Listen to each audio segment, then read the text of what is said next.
viver ela, sendo sobretudo um ouvinte obediente.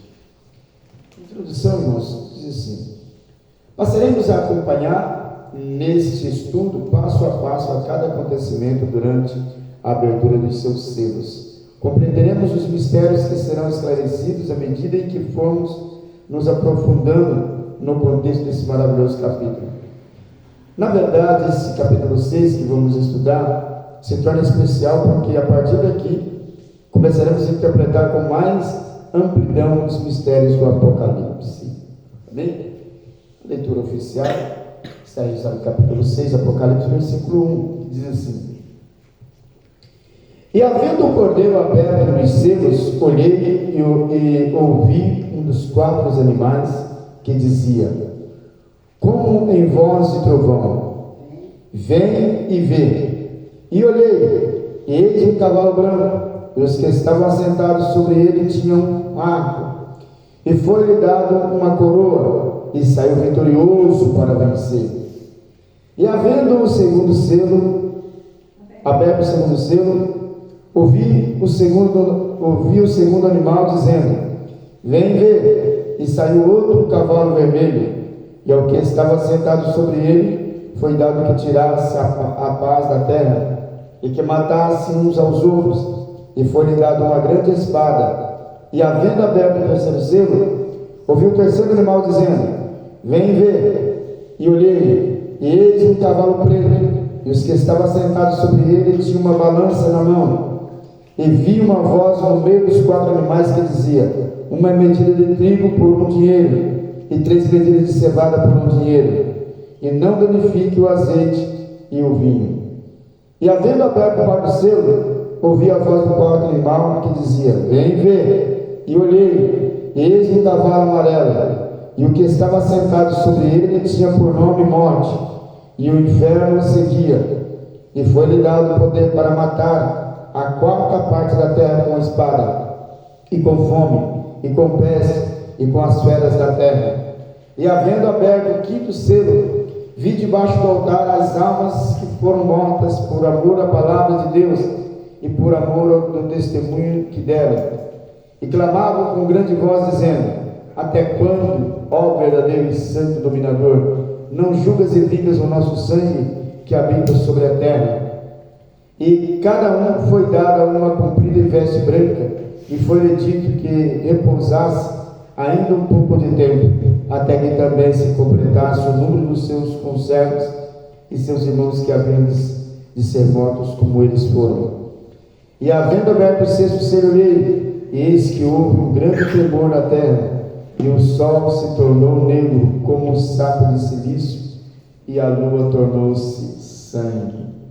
Glórias a Deus. Esta manhã nós vamos acompanhar a abertura de cada selo, para que nós possamos entender esse grande mistério, que muitas pessoas, horas, não entendem, horas as pessoas têm algumas dúvidas, e muitas pessoas têm muito medo de ler, né, e da interpretação. Para aqueles que estarão assistindo nós nesta manhã aqui, eu creio que também será motivo de bastante perplexidade, mas de muito entendimento, porque nós precisamos entender, compreender os mistérios que a Bíblia ela nos revela. Então vamos lá.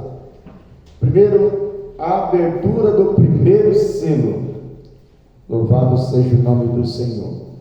Encontraremos no capítulo 6, versículo 1 de Apocalipse, o próprio Jesus como o Cordeiro de Deus, rompendo os selos que desvendam o julgamento arrasadores de Deus contra o mundo. Referência nos versículos 1 e 3, 5, 7, 9 e 12. O que isto indica? Que esses julgamentos são divinos, pois foram entregues às mãos de Cristo. Capítulo 5, verso 1 a 7 de João 5, 22. Temos em toda a intenção do livro de Apocalipse o julgamento sob uma forma de pragas, são chamadas de a ira de Deus. Se você ler os versículos 16 e 17, você vai entender isso em capítulo 11, versículo 18, e ainda no capítulo 14, 10 e versículo 19. O interessante é que, entre as muitas figuras estranhas do Apocalipse, a que mais provoca medo e terror na humanidade são as dos 4 cavaleiros, e é também uma das mensagens que mais alimenta a imaginação dos profetas do fim do mundo. Temos um conjunto de palavras arrepiantes durante a abertura de cada selo. Observa esse detalhe, que é muito interessante. Durante essa visão de João, são apresentados esses cavaleiros, e cada um trazia alguma coisa de ruim sobre a face da terra. Então, representando cada abertura desse selo: morte, é isso? Sangue, espada, fome e peste. Esta é uma receita completa para uma catástrofe jamais vista aos olhos humanos. É algo que causa pavor e desespero aos homens nos dias de hoje, mediante tantas turbulências e conflitos em que vivemos nesses nossos dias. Na abertura do primeiro selo aparece um cavalo branco, e sobre ele tinha um assentado com um arco em suas mãos, e foi-lhe dada uma coroa, e saiu vitorioso para... Temos aqui uma revelação que simboliza a pureza e o poder da conquista do santo evangelho diante do paganismo, que vem do início da igreja cristã. Observe Isaías 1, verso 18, que diz: ainda que teus pecados sejam como a escarlate, eles se tornarão brancos como a neve. Então tinha que ter um remidor, tinha que ter um purificador, tinha que ter alguém que remisse dos pecados, que purificasse dos pecados, para que pudesse ter o acesso a Deus. Então, esse cavaleiro branco representa, Pai do Senhor, representa então o poderio de Deus, né, na sua íntegra santidade. Isso se refere à pureza da vida perdoada. Porém, alguns intérpretes da Bíblia creem que o cavaleiro do cavalo branco é o anticristo, 1 João 2,18, ou seja, um futuro dominador mundial que deverá iniciar suas atividades logo no início dos últimos 7 anos. Mas estar atento a cada detalhe é muito importante, pois um só erro poderá ser de grande fatalidade. Observe 1 Tessalonicenses 2 e 3: ninguém de maneira vos engane, porque não será assim, sem que antes venha a apostasia e se manifeste o homem do pecado, o filho da perdição, o qual se opõe e se levanta contra tudo que se chama Deus e se adora, de sorte que se assentará como Deus no templo de Deus, querendo parecer Deus. Esse aqui é muito forte, mano. Porque imagine você, se pregadores por aí, com essas vangloriações, com essas falsas mensagens, engana com facilidade a igreja, e todos vão após ele. Imagina alguém com tamanho poder, né? Porque ele vai ter muitos poderes. Imagina quantas pessoas ele não vai enganar, né? De operação de viagem, você não, realmente, olha só, quem é que cura se não Deus, né? Fazendo sinais do céu, cair do céu, entendeu? A pessoa fala, olha só, se não é Deus que pode fazer isso, mesmo ele tendo conhecimento desse texto aqui. Vamos repetir o versículo? 1 Tessalonicenses 2 e 3. Você que está assistindo o vídeo também pode pegar a sua Bíblia, abrir e fazer isso. Diz assim, olha: ninguém de maneira vos engane, porque não será assim, sem que antes venha a apostasia e se manifeste o homem no pecado, o filho da perdição, que é o anticristo, o qual se opõe e se levanta contra tudo que se chama Deus ou se adora, de sorte que se assentará como Deus no templo de Deus, querendo parecer Deus, só que ele não é. Então as pessoas Se já aquele atrapalhado do Henrique Cristo lá, pessoa que a gente vê que não tem nada, está todo atrapalhado, muita gente se imagina agora uma pessoa que vai surgir, de repente, operando milagres, falando, cai a fogo do céu, caindo fogo do céu, levantando mortos, entendeu? Fazendo sinais de prodígio, mandando o sol parar. Imagina que essa pessoa não vai, entendeu? Essa pessoa vai beijar os pés desse homem, vai adorar, entendeu? Vai dar a sua vida por ele. Mas quem está arraigado na palavra, ele não vai deixar ser iludido, mas muitos vai ficar balanceado mesmo. Analisado esse trecho bíblico, podemos compreender que seja realmente o anticristo, pois o seu domínio é feito de forma ao contrário disto, é um devorador. E é bem certo que Deus permita que ele engane aqueles que se opõem a Cristo. Na verdade, a sua conquista inicial se realizará sem uma guerra aberta, para que ninguém o perceba, porque na verdade a paz só será tirada da terra a partir dos tempos do segundo cavaleiro. Que na verdade, se você ler o texto do Apocalipse, você não vê essa paz sendo tirada somente a partir do segundo cavaleiro. Então, quer dizer, dá a entender que é uma preparação, né? Esse cavaleiro branco, ele chega preparando tudo, mas demonstrando uma paz, e logo em seguida, então, já que a abertura dos 7 selos são mostrando as catástrofes, né? Os males que virão sobre a face da terra, é bem provável que seja assim, mas também não é descartada a possibilidade de que seja representação do poder do Evangelho, da Palavra de Deus, da santidade de Deus. Na verdade, a sua conquista inicial se realizará sem uma guerra aberta, para que ninguém o perceba, porque na verdade a paz só será tirada da terra a partir dos tempos do segundo cavaleiro. Versículo 4, como referência, 1 Tessalonicenses 5 e 3, e Daniel 9, 26 e 27, onde fala das 7 semanas de Daniel, né? É extremamente importante que você leia esses versículos para melhor entender. Agora, se analisarmos por outro lado, os demais cavaleiros são uma personificação, de maneira que o cavaleiro que está assentado no cavalo branco pode também simbolizar a conquista ou um espírito poderoso da parte de Satanás a ser solto no tempo do fim. Então, essa questão do cavaleiro branco é um mistério ainda a ser definitivamente revelado, né? Não é porque é um cavaleiro branco que simboliza a paz que podemos afirmar com certeza, né, que seja da parte de Deus, né? Certo é que quando se fala que venha trazer a paz e que simboliza o branco, mensagem de paz, de tranquilidade, serenidade, nós sabemos que o inimigo ele sabe muito bem maquiar as coisas. Porém, particularmente eu prefiro entender que esse texto seja a representação do poder de Deus e do Evangelho. Abertura do segundo e terceiro selo.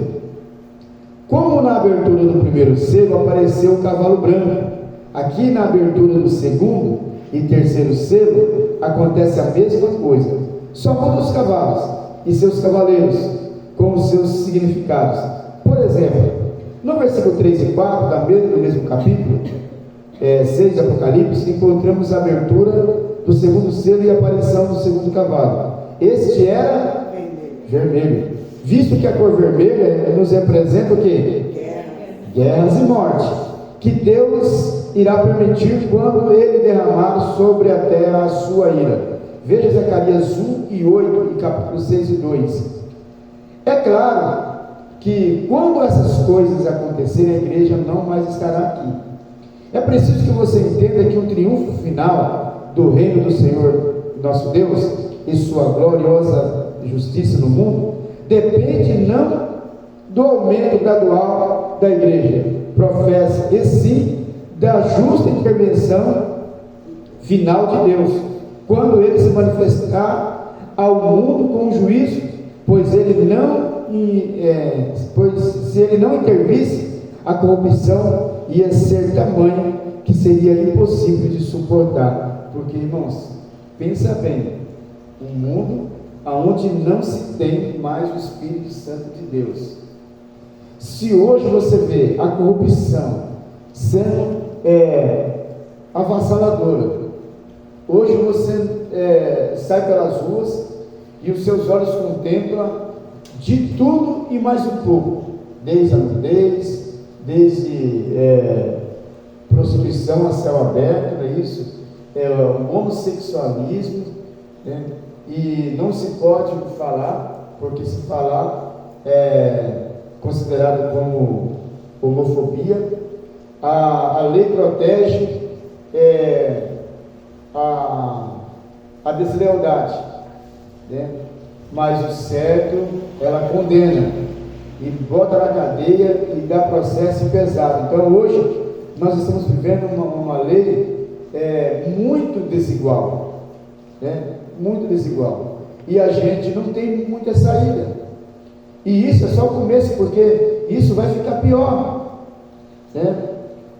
Vai surgir mais leis semelhantes a essa, né? Que você não pode, vai chegar um certo momento que você não vai poder abrir a palavra de Deus, né? A Bíblia vai ser proibido de ler. Agora, esse período em que se realiza a soltura desse cavalo primeiro, se dá um período de violência, morte e guerra. E o que será a tribulação? Em segundo, no versículo 5 e 6, vemos o terceiro selo aberto e o terceiro cavalo e seu cavaleiro. Esse de cor preta simboliza fome e eis as trevas. Isaías, leia Jeremias 4, 26 e 28, e também Lamentações 4, 8 e 9, e o capítulo 5 ao 10. Observe que no versículo 6, que há uma escassez de alimento, e o preço elevado de cada produto apresentado. Um dinheiro equivalia a quase 4 gramas de prata, e era equivalente a um dia de serviço. Já uma medida era equivalente a 13 litros, e era tão somente isso que se poderá comprar, devido ao custo de vida ser extremamente alto e a fome se alastra no mundo inteiro. Se percebe a grande dificuldade? Entendeu? Como que será a situação naquele dia? Então, agora o vinho e o azeite que se referem no final, lembrar, só não danifique o azeite e o vinho. No final do versículo do capítulo 6, diz respeito à oliveira e à videira, que não sofrem tanto na seca como sofrem os demais cereais. Se bem vê que tenha havido grande fome na época da igreja, veja Mateus 24, 7. Porquanto se levantará nação contra nação, reino contra reino, e haverá fome, peste, terremoto em vários lugares. E esta parte alude a uma fome específica durante a grande tribulação. Creio eu que não é tão difícil assim de se entender, mas com certeza o Espírito Santo esclarecerá melhor. Irmãos, veja só, essa parte aqui, ela é uma parte que ela se completa com o que vai acontecer nesses dias de tribulação. Por que ela se completa? Porque quando ela fala que haverá escassez, fome, peste, terremoto, né, guerra em vários lugares, nós entendemos que esses momentos, esse período, a gente já entrou nele. Na primeira semana de Daniel, nós já estamos vivendo ela. Porque rumores de guerra, olha só, Israel agora começou uma guerra ontem. E a gente vê que os palestinos, eles sabem do grande potencial de Israel, mas eles não estão nem aí. São chamados rebeldes, né? O grupo do Hamas, bombardeando Israel. Mas por incrível que pareça, irmãos, até hoje Deus ainda protege Israel. É um lugar santo, é um povo santo, que mesmo eles não tendo recebido Deus, e essas coisas que acontecem, é como castigo, como houve naquela época, e Deus permitia que milhares de pessoas morriam só dia, mais de 5 mil, 10 mil, 15 mil, 20 mil pessoas. Então eu falei assim, mas se é cidade santa, se é uma nação santa, por que então não estão bombardeando lá e fazendo aquilo? Existe a permissão de Deus para que o povo, eles enxerguem e sinta a necessidade de buscar a Deus, mas Israel de forma nenhuma é derrotado, porque Deus jamais permitirá isso. Se acontecesse isso, então a palavra de Deus seria mentirosa, entende? Então isso nós estamos vendo, olha, rumores de guerra em vários lugares, lá na Ucrânia, né, que já vai fazer quase 2 anos, a guerra não termina nunca, né? Vê que a Ucrânia é um país pequenininho, foi separado da Rússia, e a Rússia com aquela potência toda, todo mundo fala, nossa, a Rússia é uma potência, e não consegue derrotar a Ucrânia, né? E que mistério. E terremotos, e fome, e nudez, isso em vários lugares, e até aqui no Brasil. Olha só as tragédias que estão acontecendo, né? Aqui no nosso país, que não tinha, de considerar um país tropical, um país onde não tinha desastres naturais, e agora nós já não podemos mais falar isso. Então, isso é um complemento, né? E só que isso aqui não chega nem perto do que vai acontecer quando abrir esse terceiro ciclo, né? De fome. E já pensou você trabalhar um dia inteiro para comprar 3 litros de alguma coisa? Então, Gabriela escolheu farinha. Você já pensou? Não é fácil, né? Abertura do 4º e do 5º selo. Aqui no versículo 7 e 9 vemos a abertura do 4º e do 5º selo. E no 4º selo aparece um cavalo amarelo, também com seu cavaleiro. E este é o único que aparece com o seu nome. Interessante, né? Os outros não tem nenhum desse nome, mas esse aqui tem, né? Morte. Parece meio estranho, mas é esse o nome desse 4º cavaleiro. Versículo 8: esse simboliza uma terrível guerra de fome, de morte e de pragas, de enfermidades, de feras perigosas que estará sobre a terra. E aqui esse julgamento será tão terrível que 1/4 parte da raça humana será morta. Olha, 1/4 parte é muita gente, mas é muita gente que sofrerá o sofrimento da carnícia no mundo inteiro. Antes, porém, temos um evento replicante, o qual ocorrerá antes, porém, quando a gente diz vocês, né?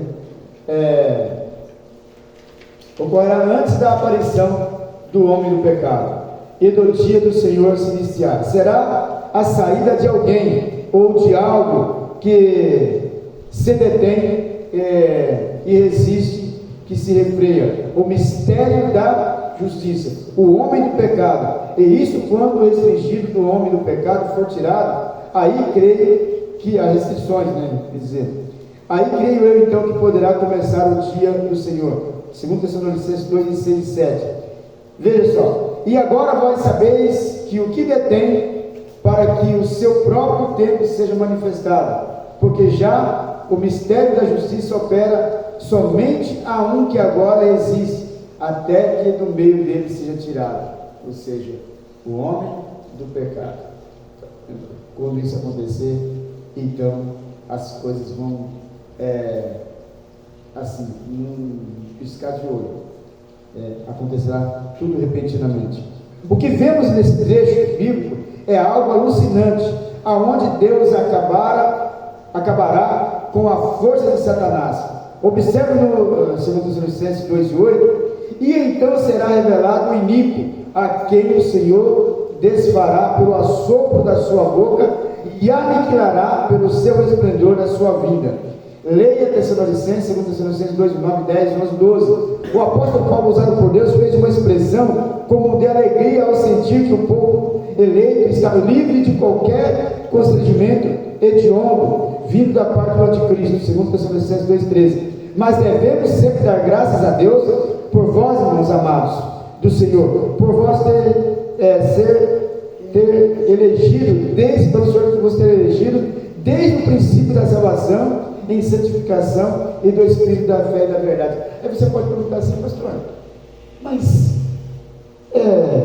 se Deus então tem elegido desde a fundação, ou seja, desde o ventre, então por que a Bíblia fala, foge para escapar, ser fiel até o fim? Por que então existe essa possibilidade de sofrer esse detrimento, e de até mesmo entrar no céu, e de até mesmo passar por esse período da tribulação? Se está eleito, é eleito. Não seria isso a forma de interpretar? Mas então vamos voltar um pouquinho no começo ali do Novo Testamento, no livro de Mateus, onde você vai encontrar o seguinte texto: Deus, olhando para a terra, não viu um justo sequer que pudesse morrer pela humanidade. Jesus não era eleito de Deus? Não era eleito de Deus? A questão aqui não é se você é eleito ou não. A questão é o livre-arbítrio, aonde você tem o direito de fazer o que você quiser, sabendo que isso terá um custo, terá um preço que deverá ser pago. Porque você deve escolher seus prazeres, você passa por todas as alegrias que você quer agora, gosta de todos os bens, faz o que você quiser e depois tu terá o teu retorno, né? Então, a questão de sermos eleitos, né, esse texto onde Paulo ele fala, né, é o motivo de nós estarmos alegres? Sim, claro, mas só que esse texto não nos dá o direito de fazer o que nós quisermos. Para vocês entenderem melhor, Israel não é uma nação eleita de Deus, mas necessita de arrependimento, necessita de se voltar para Deus, de buscar a Deus. Se eles assim não fizerem, então eles estarão tão perdidos quanto nós. Então, não se baseia nisso, falando assim, não, como aquelas pessoas falam assim, uma vez salvo, sempre salvo. Isso não é verdade. E exige de você uma busca, exige de você uma fidelidade, uma sinceridade, exige de você algo que vai muito além do nosso querer, da nossa vontade, que é de ficar em casa, é isso, que é de estar deitado na nossa cama, não é verdade? De não querer vir, na verdade, de querer cancelar o IBD, existe isso, mas a vontade de Deus ela tem que predominar, ou não é, Maria José? É assim que funciona, mas o nosso desejo é um, a de Deus é outro, é muito mais forte do que isso, e a gente está sempre dizendo assim, não, que reine Deus na minha vida, que o meu eu seja massacrado. Aleluia, Jesus.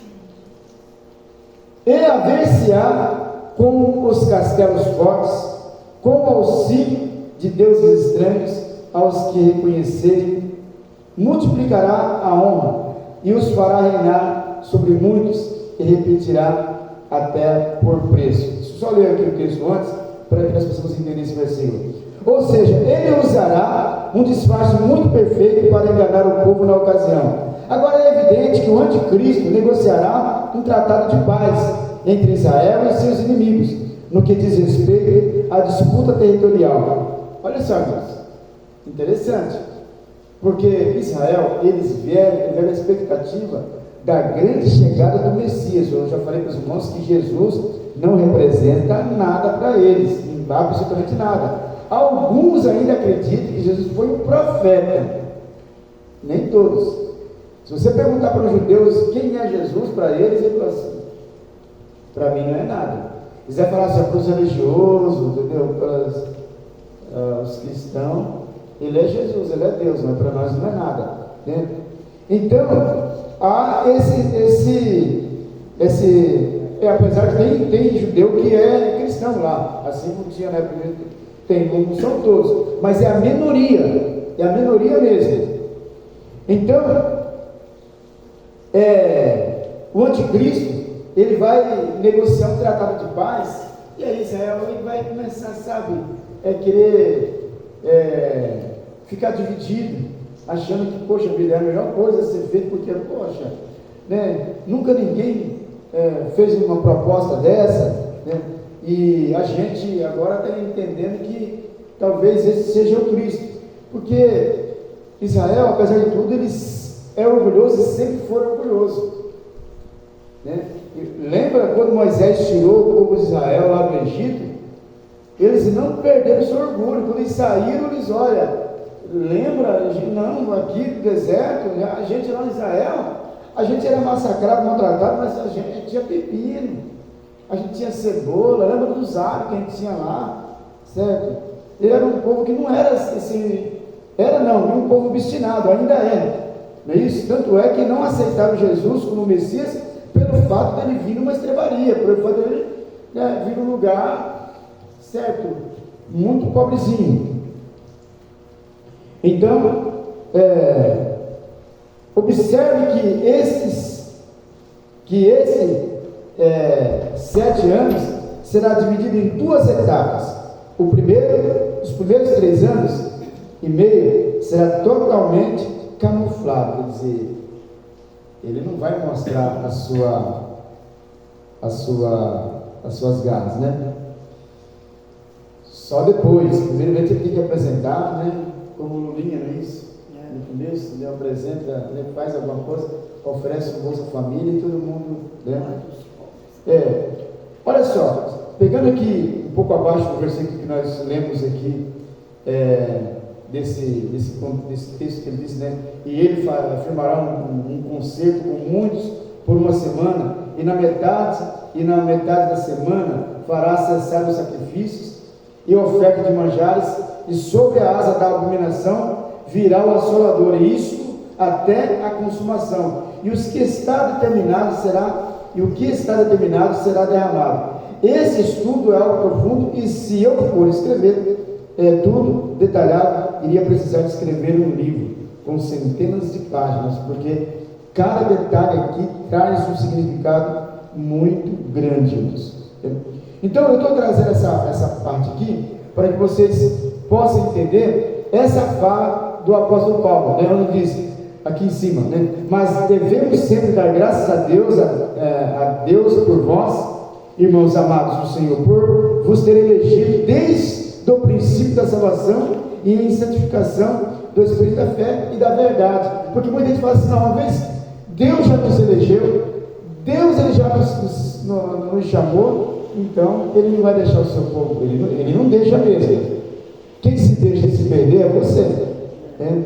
Então, esse tratado de paz, né, esses 3 anos e meio que vai anteceder os outros 3 anos e meio, completando 7 anos do grande reinado do anticristo, como eu estava falando, que as coisas, o julgamento final não vai acontecer sem que antes seja retirado o iníquo, né, que é o anticristo, que Jesus descerá com a igreja para julgar e retirar, para depois transformar a terra, né, e aonde nós vamos viver eternamente, que não será lá no céu, né?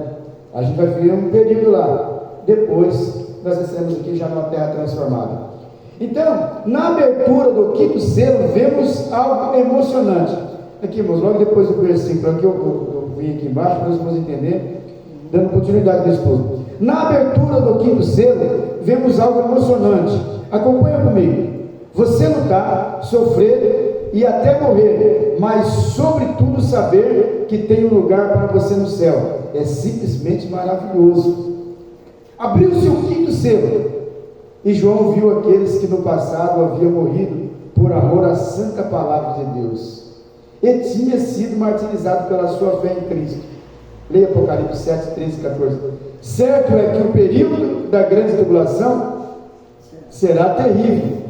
Grande perseguição haverá sobre aqueles que creem no Evangelho e permanecer firmes e fiel para com o nosso Deus e a santa palavra. Referência a Apocalipse 3, verso 10, Apocalipse 7 e 9.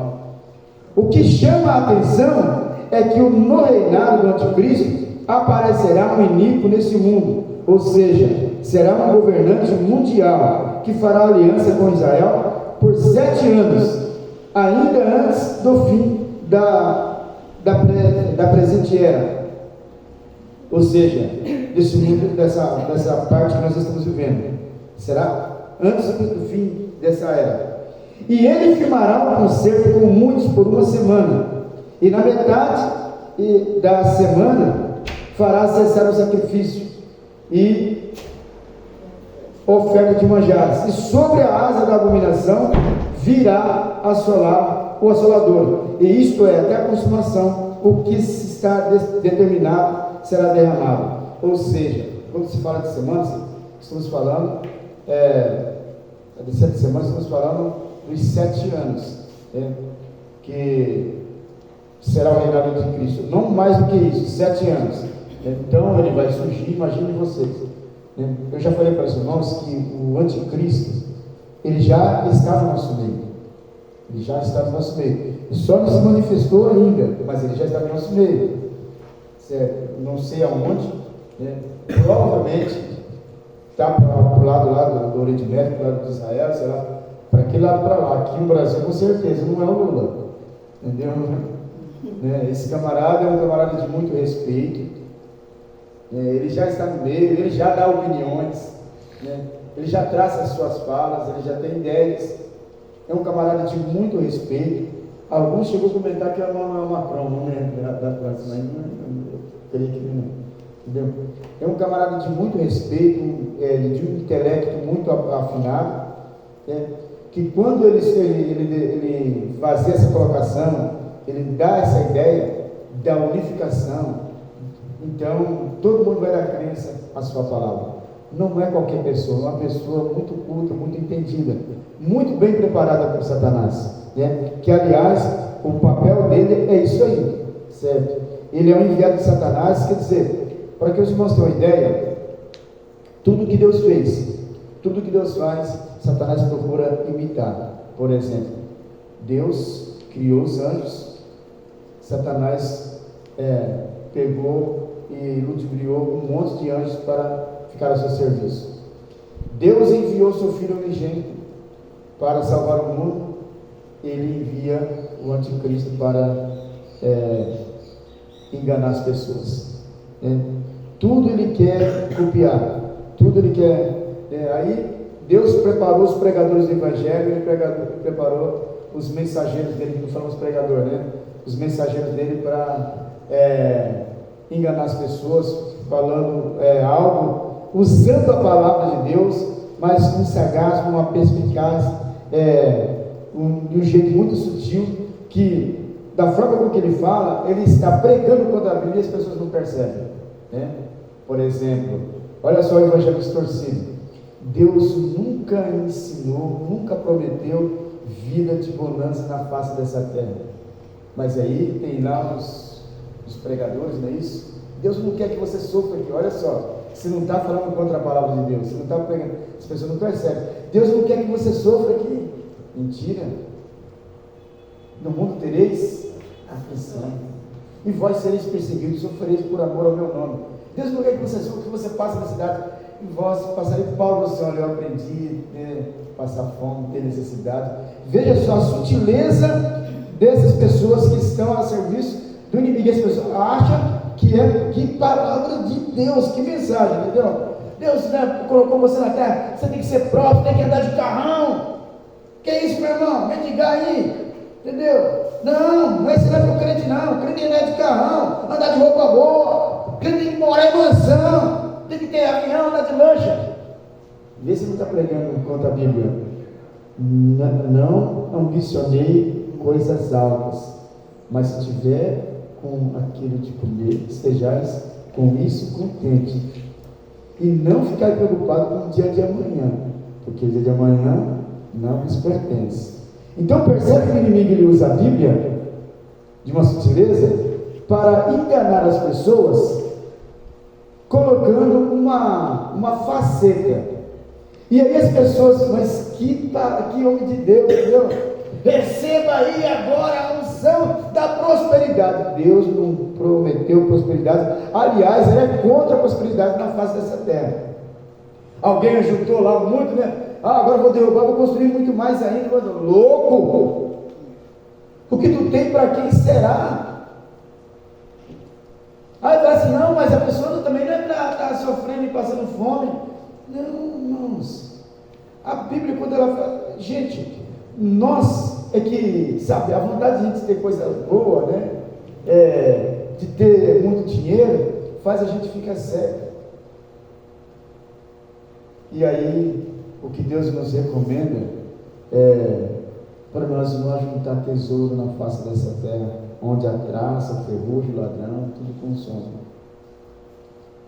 E aí chega essas pessoas e com essa sutileza engana. Abre a mão aí. Sabe o que eu vejo na tua mão? Vejo uma chave. Então essa chave, ela é toda de ouro. Você vai ter uma conta avantajada. Money, sabe o que é money? Não, o que é money? Dinheiro, fufo, carvão. Tu vai ter muito. Irmãos, enganando, enchendo a pessoa de algo que Deus está reprovando. Não é isso? Observe que Deus ele fala sempre contra você buscar riqueza. Não ambicioneis coisas altas, não ajuntais tesouro na terra, entre muitas outras palavras. E agora eu vejo esses pregadores aí, então, irmãos, e os crentes, pode ver, a maior parte, difícil você ver um crente que não adere, entendeu? Eu gosto daquele pregador e que lá ele determinou que eu vou. E tem crente que fica debatendo contra Deus. Ai Deus, cadê? Né? Teu servo ungido do Senhor. Deus fala, ungido meu, não. Não, o Senhor usou ele falou também, não usei ninguém não, aquele não consegue escutar. Falou que ia me dar um carrão, que ia me dar, entendeu? Cadê o dinheiro que não vem? Tem gente que pega, entendeu? Dá o que você tem lá, entendeu? É um carro, dá ele que Deus vai te dar uma limusine. Você vai querer limusine para quê, filho? Presta atenção. Tu vai querer uma casona, uma mansão para quê? Chegar no final do ano, imposto uma mansão, custa lá 20, 30 mil reais. Como é que tu vai pagar um negócio desse? Aí olha, irmãozinho lá, sei, filho, você faz o que na vida? Eu canto reciclado. Vai parar de mendigar, viu, filho?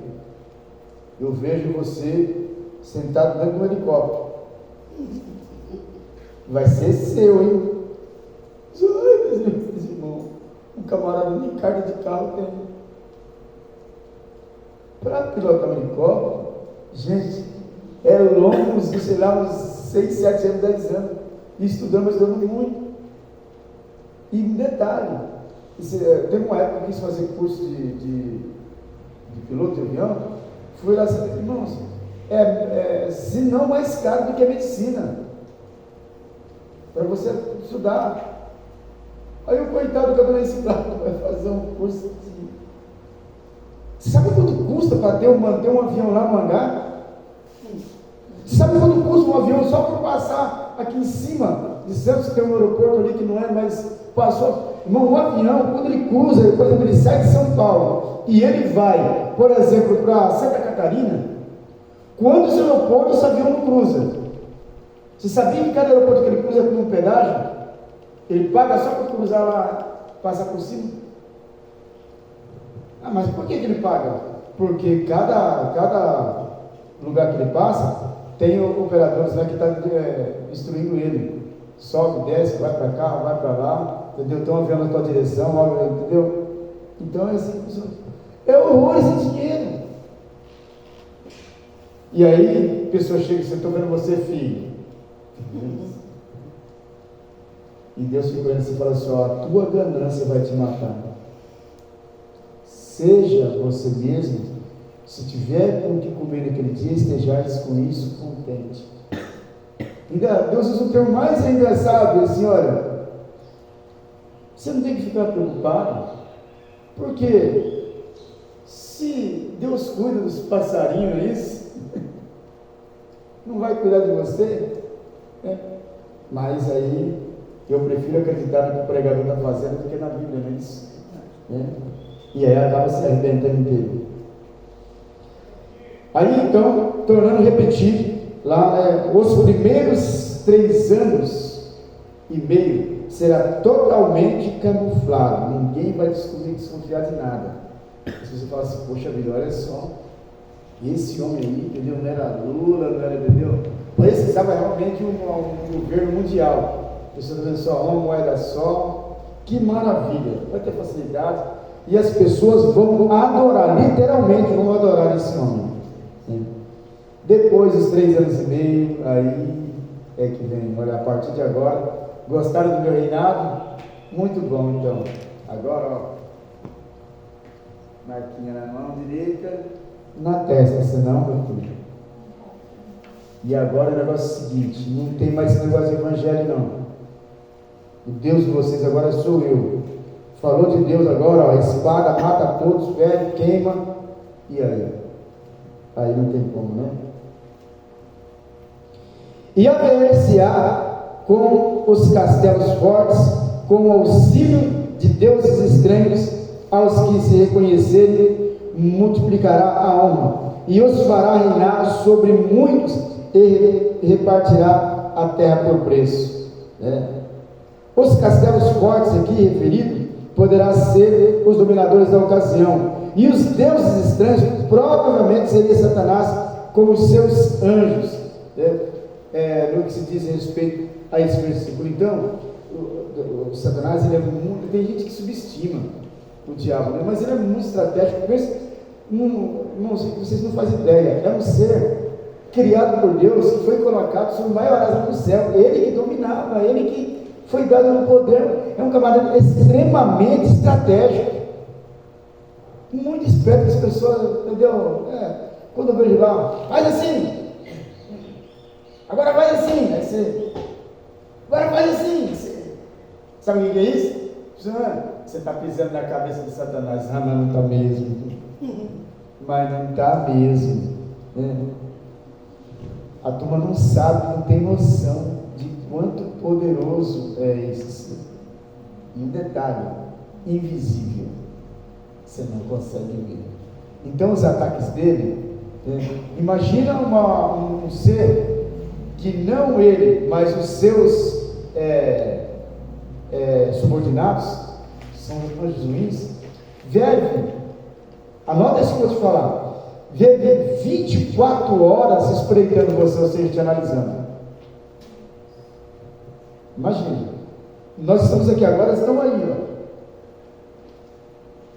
ouvindo essa palavra, detestando, com certeza, eles estão aí, analisando você todos os momentos.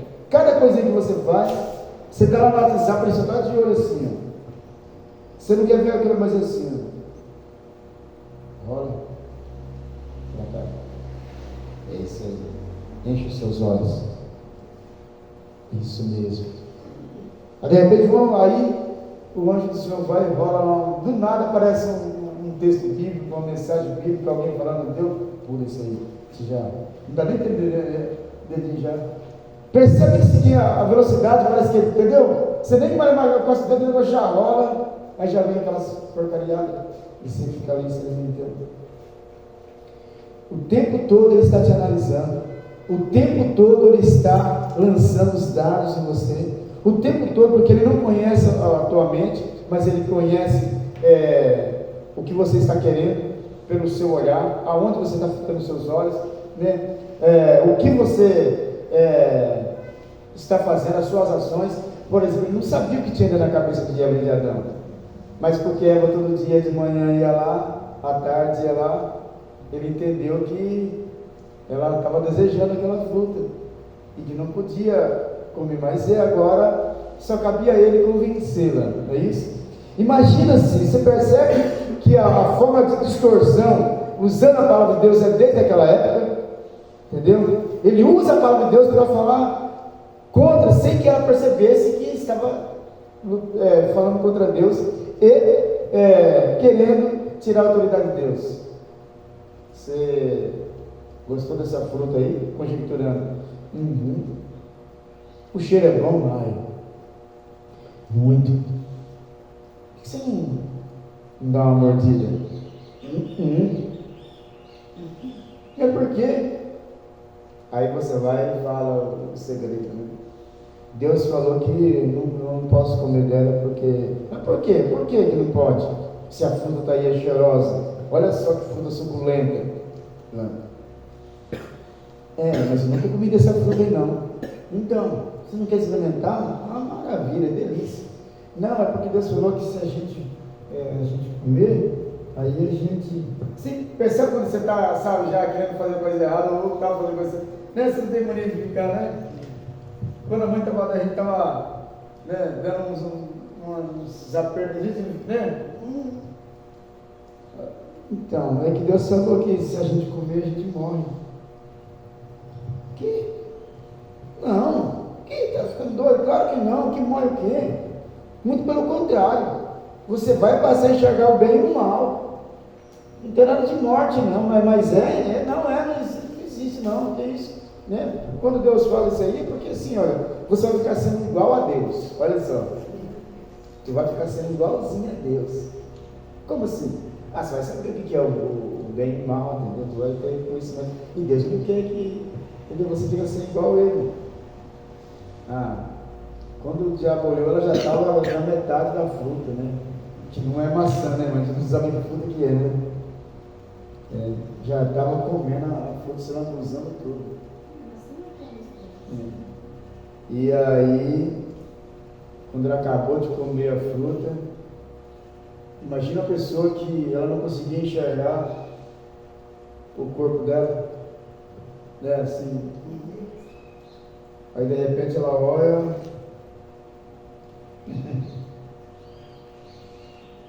que isso? Aí, gente, aí Adão também, que já tinha comido, olhou, eita, que negócio é esse aqui, entendeu? Aí, na virada do dia, Deus de manhã cedo e à tarde passou lá, Adão! Como sempre, né? E Adão na água. Adão! Fala, Senhor, onde é que tu está? Estou aqui escondido aqui, que é coisa aqui, que coisa, Adão? Não, é que eu estou peladão, você bem quer. Estou aqui com as coisas de fora. E quem foi que te mostrou que tu estava nu? A conversa de Deus com Adão, como se ele não soubesse, né? Quem foi que te mostrou? Mas Deus já tinha presenciado toda a trajetória, né? Né? Essa pessoa que o Senhor me deu aí. Agora começou a culpar Deus, né? Essa pessoa que o Senhor me deu aí me enganou, eu comi lá naquela fruta que não era para comer, e agora estou aqui, entendeu? Todo sem jeito. Que história é essa? Eu não sei de nada, Deus, quem me enganou foi a serpente. Aí, o outro não tinha quem culpar, porque só estou ele, né? Aí o castigo vem para cada um, né? Ninguém foi absolvido. Abertura do sexto selo. O versículo 12 nos mostra o sexto selo sendo aberto em um acontecimento inédito. Um grande tremor da terra, e o sol se tornou negro como um saco de silício, e a lua tornou-se como sangue. Olha só aqui. Você imagina que cenário. Imagina aqui, estamos aqui. De repente, há um acontecimento desse, o sol fica negro, a lua fica vermelha como sangue. O que acontece? Se torna um breu. Tudo fica diferente. E aí você fala, meu Deus, porque irmãos, quão gostoso é a claridão. A noite é boa só para dormir, não é isso? Fechou os olhos. Mas andar no escuro não é nada bom, não é isso? E então, esses serão os juízos catastróficos do Senhor Deus, a qual abrangerá tremores físicos no mundo inteiro e também comoções cósmicas e densas trevas. Será uma grande e alarmante terror para toda a humanidade. Referência ao versículo 16 e 17. É importante relembrar que tudo isso ainda não é o fim da tribulação, pois só terminará com a abertura do 7º selo, que estudaremos posteriormente. É interessante como no versículo 13 se refere às estrelas caindo do céu sobre a terra. Tudo nos dá a entender que seria os anjos que se rebelaram contra Deus no princípio da criação, juntamente com Lúcifer, e agora ocupa a atmosfera global com sua habitação provisória.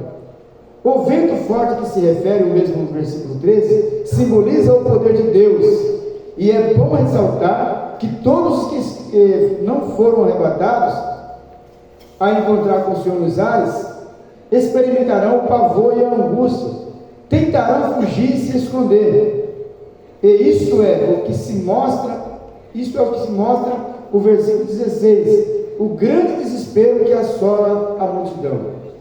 Ao que se refere à ira do Cordeiro no capítulo 6 e capítulo 19, deve despertar aos povos lerem esse livro sagrado o quanto e grande é o ódio de Deus em relação ao pecado e à imoralidade impertinente.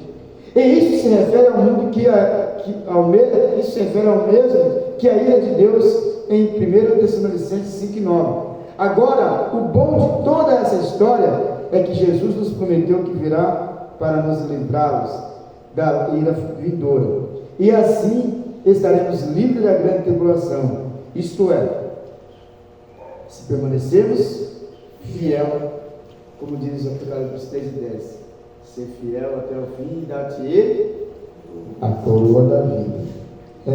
Então, como eu já disse, a questão de sermos eleitos e tudo mais, não quer dizer que você já está garantido. E essas coisas que vão acontecer aqui, você, eu não vou estar mais aqui, será? Vai depender muito de você, vai depender muito do teu esforço, vai depender muito do que você está fazendo para conquistar o coração de Deus. Nossa conclusão: se analisarmos com seriedade os acontecimentos que estão para se realizar, descobriremos o quanto é importante lutar e ser fiel até o fim. Agora, uma coisa é séria: nós sabemos que perto está o fim. O homem do pecado realizará mediante um poder satânico grandes sinais e maravilhas, e até mesmo milagres, a fim de divulgar o engano sobre a terra. Entenda que o prodígio da mentira significa que seus poderes são sobrenaturais e parecem ser verdadeiros, para com isto enganar as pessoas para que elas possam crer na mentira. Creio eu que possivelmente ele irá usar a mídia, para atrair os milhares e milhares de almas com as suas astúcia. Que o Deus da verdade, a quem nos servimos, nos ajude. Amém? Irmãos, eu falei aqui de mídia, mas nessa época que eu escrevi essa lição, não tinha